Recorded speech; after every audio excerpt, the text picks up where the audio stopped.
Hello my fellow learners, welcome to the Syntax Surfers. So as in previous lecture we completed constructors and destructors. Today we are going to start with another important topic, that is operator overloading. So without wasting much time, let's get started.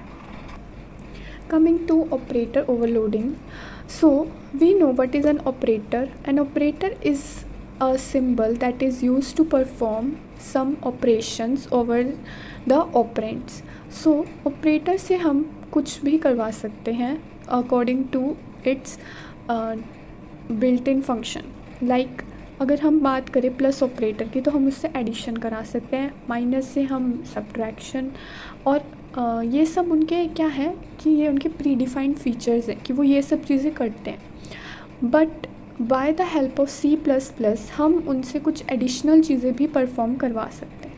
मतलब कि मैं अगर चाहूँ तो plus से किसी, अभी तक हम सिर्फ वेरिएबल्स को ऐड करा पाए हैं, हम ऑब्जेक्ट्स को भी ऐड करा सकते हैं. सब्ट्रैक्शन भी हम जैसे सिर्फ वेरिएबल्स की करते थे, हम ऑब्जेक्ट्स को भी सब्ट्रैक्ट कर सकते हैं. कुछ मैसेज भी साथ ही डिस्प्ले करवा सकते हैं. So these all are used, मतलब कि हम ऑपरेटर ओवरलोडिंग से क्या करते हैं, ऑपरेटर की एक्सटेंशन करते हैं उसके एबिलिटीज़ का.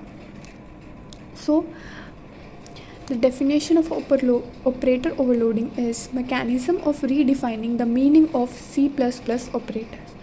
ये भी हम किसी मेंबर फंक्शन या फ्रेंड फंक्शन की हेल्प से भी कर सकते हैं. सो फर्स्टली हम उसका बेसिक सिंटैक्स देख लेंगे. तो रिटर्न टाइप, मतलब कि ऑपरेटर ऑब्वियसली हमें एक चीज़ रिटर्न करेगा. लाइक प्लस है तो हम कुछ एडिशन कराएंगे तो वो हमें रिटर्न करेगा, माइनस है तो सब्ट्रैक्ट करके वैल्यू रिटर्न करेगा, मॉड्यूलो है तो उसका रिमाइंडर रिटर्न करेगा. सो रिटर्न टाइप तो बहुत नेसेसरी है. Then operator, it is the keyword. तो यहाँ पर हमें एज इट इज़ ऑपरेटर लिखना है. देन OP इज़ used here for the operators, that is plus minus multiply modulo division. So हम कोई भी ऑपरेटर जिसको हमें ओवरलोड करना है वो लिखेंगे. देन ब्रैकेट्स में arguments, and then we will define the use here. Now coming to the rules of operator overloading. तो सबसे पहले तो हमें ये चीज़ समझनी होगी कि जब भी हम किसी भी ऑपरेटर को मेंबर फंक्शन की हेल्प से ओवरलोड करेंगे तो उस टाइम पे अगर हमने यूनरी ऑपरेटर ओवरलोडिंग की है, मतलब कि यूनरी ऑपरेटर्स क्या होते हैं, जैसे कि इंक्रीमेंट, डिक्रीमेंट, उनमें हमें एक ही ऑपरेंड की नीड होती है, तो वो होते हैं यूनरी ऑपरेटर्स. तो जब हमें किसी भी इंक्रीमेंट या डिक्रीमेंट ऑपरेटर की ओवरलोडिंग करनी है तो हम मेंबर फंक्शन यूज़ करते हुए कोई भी आर्ग्यूमेंट नहीं देंगे हेडर में. मतलब यहाँ पर हम इसको खाली छोड़ देंगे या फिर वॉइड भी लिख सकते हैं. और जब हम बाइनरी ऑपरेटर ओवरलोडिंग करेंगे मेंबर फंक्शन की हेल्प से, तो सिर्फ हमें एक ही आर्ग्यूमेंट देना है.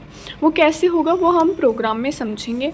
और जब फ्रेंड फंक्शन में हम आर्ग्यूमेंट्स देने की बात आती है, अगर हम फ्रेंड फंक्शन की हेल्प से ऑपरेटर ओवरलोडिंग करेंगे तो यूनरी में हम 1 आर्ग्यूमेंट देंगे और बाइनरी में 2 आर्ग्यूमेंट्स देंगे. ये तो जैसे हम करते भी हैं कि अगर हमें अगर एक वैल्यू चाहिए तो 1 आर्ग्यूमेंट देंगे, 2 वैल्यूज़ चाहिए तो 2 आर्ग्यूमेंट्स देंगे. तो एग्जांपल भी है, जैसे कि हमने यहाँ पर एक मेंबर फंक्शन की हेल्प से डिक्रीमेंट ऑपरेटर की ओवरलोडिंग की है, तो हमने कोई भी आर्ग्यूमेंट्स नहीं दिए. वाइल हमने जब फ्रेंड फंक्शन को यूज़ किया है तो हमने ब्रेसेस के अंदर एक इंट वैल्यू दी है आर्ग्यूमेंट की. नाउ सम अदर रूल्स कि जो कि हमें ध्यान में रखने हैं कि जब भी हम ऑपरेटर ओवरलोडिंग कर रहे हैं तो सिर्फ हम प्री डिफाइंड ऑपरेटर्स को ही ओवरलोड कर सकते हैं. हम अपने अकॉर्डिंग नए सिंबल्स नहीं क्रिएट कर सकते. लाइक हमने कोई @ करके कोई क्रिएट कर दिया ऑपरेटर, ऐसा पॉसिबल नहीं है. जो कि C++ की लाइब्रेरी में है, जैसे कि प्लस, माइनस, मल्टीप्लाई, डिवाइड, हम उनको ही ओवरलोड कर सकते हैं. और उनको ओवरलोड करते हुए भी हम उनके बेसिक टेम्पलेट को चेंज नहीं कर सकते. मतलब कि जैसे उनका जो एस्पेक्ट ऑफ यूज़ है, जैसे प्लस ऑपरेटर से हम सब्ट्रैक्शन नहीं करा सकते, हम उसकी एबिलिटीज़ को सिर्फ एक्सटेंड कर सकते हैं, चेंज नहीं कर सकते. उसके ऑर्डर ऑफ प्रेसिडेंस और एसोसिएटिविटी को भी चेंज नहीं कर सकते, जो कि हमें पता है कि ऑर्डर ऑफ प्रेसिडेंस क्या होता है कि अगर एक इक्वेशन या फिर एक्सप्रेशन में बहुत सारे ऑपरेटर्स है तो कौन सा वाला पहले एग्जीक्यूट होगा, तो वो भी जो पहले प्री डिफाइंड ऑर्डर है वही चलेगा। और एसोसिएटिविटी भी कि लेफ़्ट टू राइट होगा या राइट टू लेफ़्ट होगा, वो भी एज इट इज़ रहेगी।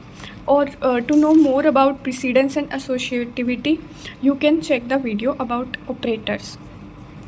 सो एक और चीज़ ध्यान में रखनी है कि जो हम ऑपरेंड यूज़ करें, अगर बाइनरी है या फिर यूनरी है, तो एक ऑपरेंड तो हम कोशिश करेंगे कि यूज़र डिफाइंड टाइप का हो। ये कंपल्शन नहीं है, बट इससे क्या होगा कि हम एक्चुअल में यूज़ कर पाएंगे ऑपरेटर ओवरलोडिंग का।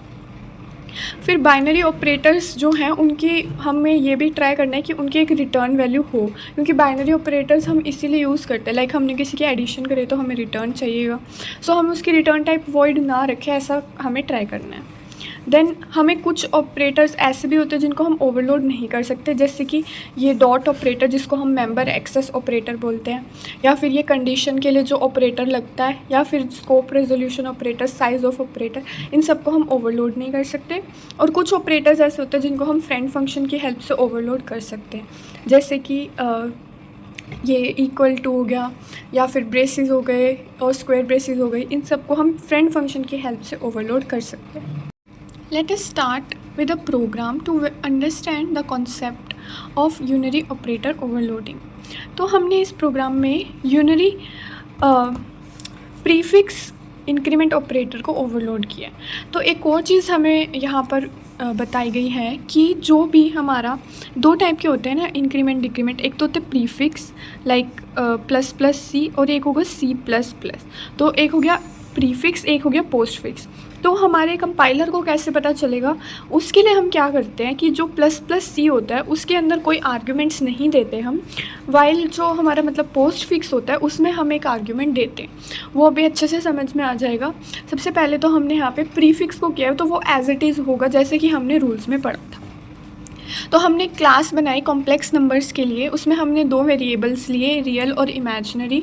देन हमने एक डिफ़ॉल्ट कंस्ट्रक्टर बनाया, इसकी ब्रेसिस में हमने कुछ भी नहीं लिखा है, तो इसका मतलब कि इसको कंपाइलर अपने अकॉर्डिंग डिफ़ॉल्ट वैल्यूज़ देगा। उसके बाद हमने एक पैरामीटराइज्ड कंस्ट्रक्टर भी बनाया जिसके अंदर हमने उसको दो वैल्यूज़ पास कराई। तो यहाँ तक हमने अपने वेरिएबल्स को वैल्यू दे दी। नेक्स्ट हमने एक वॉइड डिस्प्ले नाम का फंक्शन बनाया है जिसमें हम इसको डिस्प्ले कराएंगे इसकी वैल्यू को। देन हमने एक ऑपरेटर को डिक्लेयर किया है फॉर ओवरलोडिंग। तो यहाँ पर हम देख सकते हैं कि हमने एक तो सबसे पहले इसकी रिटर्न टाइप लिखी है, कॉम्प्लेक्स वेरिएबल को ये रिटर्न करेगा, मतलब कि कॉम्प्लेक्स ऑब्जेक्ट को। देन यहाँ पर हमने एक ऑपरेटर के लिए वो कीवर्ड लिखा है, और यहाँ पर हमारा है प्रीफिक्स इंक्रीमेंट ऑपरेटर। देन हमने यहाँ पर कोई आर्ग्यूमेंट्स नहीं दिए क्योंकि हम इसको मेंबर फंक्शन की हेल्प से ओवरलोड कर रहे हैं। फिर उसके बाद हमने इसको डिफ़ाइन किया है। यहाँ पर पहले हमने अपनी क्लास का नेम रिटर्न टाइप लिखा है, देन क्लास का नेम लिखा है। यहाँ पर बाय चांस वो दोनों सेम हो गए। फिर उसके बाद हमने स्कोप रिजोल्यूशन ऑपरेटर यूज़ किया है, देन ऑपरेटर, फिर उसके बाद वही ऑपरेटर कीवर्ड, देन फिर इंक्रीमेंट, और फिर नो आर्ग्यूमेंट्स। डिफ़ाइन करते हुए हमने एक टेम्परेरी वो लिया है ऑब्जेक्ट, उसके अकॉर्डिंग हमने इसको इंक्रीमेंट किया है। ये तो बहुत ही बेसिक स्टेप है कि हमने एक रियल ऑब्जेक्ट, उसके रियल डेटा मेंबर को एक्सेस किया, देन उसको इंक्रीमेंट करके उसकी वैल्यू को उसमें रख दिया टेम्परेरी ऑब्जेक्ट के अंदर, और इमेजिनरी के साथ भी हमने सेम किया, और फिर हमने रिटर्न कर दिया उस टेम्परेरी वेरिएबल को। बट किसे, हमने तो यहाँ पर क्या कहते हैं, कोई आर्ग्यूमेंट को पास ही नहीं किया, तो इसे हम रिटर्न करेंगे। यहाँ पर देखते हैं हमने स्टार्ट किया, सबसे पहले हमने अपने कंस्ट्रक्टर को वैल्यूज़ पास की, देन हमने क्या किया है, अपने कॉलिंग करी। यहाँ पर हम कर रहे हैं कॉलिंग ऑफ आर ऑपरेटर। तो यहाँ से हमने जब ये लिखा है प्लस प्लस सी, तो सी क्या है, हमारा ऑब्जेक्ट है ऑफ क्लास कॉम्प्लेक्स, ठीक है। तो ये सी इसको कॉल कर रहा है, तो जो भी हमारा यहाँ पर लिखा हुआ है ऑब्जेक्ट, वो क्या होता है, कॉलिंग ऑब्जेक्ट। कॉलिंग ऑब्जेक्ट क्या होता है, it act as an implicit argument, but not here. We will discuss explicit and implicit arguments later. But यहाँ पर हमें ये चीज़ दिख रही है कि यहाँ ऑब्जेक्ट हमारा कॉल कर रहा है इस ऑपरेटर को, ठीक है, तो ये इसी को वैल्यू रिटर्न करेगा। जो भी यहाँ पर हमारा टेम्परेरी वेरिएबल में स्टोर हुआ है वो सब हमारे सी में कॉपी हो जाएगा। देन हमने उसको डिस्प्ले कराया है, फिर हमने अगेन उसको कॉल किया और फिर से डिस्प्ले कराया है, तो वो हमारा आउटपुट उसके अकॉर्डिंग आ जाएगा। जैसे यहाँ पर 5 था तो पहले इंक्रीमेंट होगा 6, फिर 11 हो जाएगा, देन अगेन इंक्रीमेंट होगा 7 और 12 हो जाएगा। ठीक है, तो बात क्या थी यहाँ पर कि इसने कॉल किया इसको सी को, तो ये इसको ही वैल्यूज़ रिटर्न करेगा, क्योंकि हमेशा फंक्शन क्या करता है, जो कॉल करता है उसको वैल्यूज़ रिटर्न की जाती है। Now let's see how can we overload a unary operator using friend function. तो यहाँ पर हमने क्या किया है, पहले हमने 2 डेटा मेंबर्स लिए m और n, देन हमने एक गेट डेटा करके एक फंक्शन बनाया है, मेंबर फंक्शन, जिससे हम उनकी वैल्यूज़ लेंगे। देन हमने एक डिस्प्ले करके फंक्शन बनाया जिससे हम उसको डिस्प्ले करेंगे, और फिर हमने ऑपरेटर ओवरलोडिंग की है with the help of friend function. तो हमने इसको यहाँ पर डिफ़ाइन किया है फ्रेंड फंक्शन को कि सबसे पहले हमने इधर डिक्लेयर करते हुए हमने फ्रेंड लिखा है कीवर्ड, उसके बाद हमने एक यूनरी माइनस को हमने ओवरलोड किया है, और साथ ही हमने ब्रेसेस के अंदर एक आर्गुमेंट दे रखा है जिसके साथ हमने एम्परसेंड यूज़ किया है ताकि कॉपी ना होके सेम दोनों रेफरेंस वेरिएबल्स बन जाए। देन यहाँ पर हमने इसको ओवरलोड किया है कैसे कि यूनिटी माइनस से हम सिर्फ एक को ही चेंज कर सकते थे, बट यहाँ पे हमने पूरे ऑब्जेक्ट के दोनों डेटा मेंबर्स को क्या कहते हैं माइनस के उस वैल्यू में शिफ्ट किया है। तो जैसे ही हमारा जो भी वेरिएबल यहाँ पर आएगा उसके पहले हम m को चेंज करके माइनस कर देंगे, दूसरी बार n को चेंज करके नेगेटिव वैल्यू बना देंगे। देन हमने यहाँ पर 2 वैल्यूज़ पास की, उसके बाद हमने अब यहाँ से कॉल किया ऑपरेटर को, और फिर ऑपरेटर कॉल होते ही जो यहाँ पर ये हमारा ऑब्जेक्ट था ये पास हो जाएगा x के अंदर, और मतलब कि पास नहीं होगा एक्चुअली, ये ही इसका दूसरा नेम बन जाएगा। फिर यहाँ पर ऑब्जेक्ट के जो भी डेटा मेंबर्स हैं उनकी वैल्यू चेंज हो जाएगी। अब यहाँ पर हम देख सकते हैं कि जो 2 वैल्यूज़ हमने दी थी 40 और -25, आफ्टर ऑपरेटर ओवरलोडिंग उनको दोनों को हमने चेंज कर दिया है। पहले 40 पॉजिटिव था, अब नेगेटिव हो गया, और नेगेटिव था वो पॉजिटिव हो चुका है। Now coming to the overloading of post fix increment operator. तो पोस्ट फिक्स के लिए मैंने बताया था कि जब भी हम प्रीफिक्स और पोस्ट फिक्स को डिफरेंशिएट करना है उसके लिए हम क्या करेंगे, पोस्ट फिक्स में एक सिंगल आर्ग्यूमेंट दे देंगे।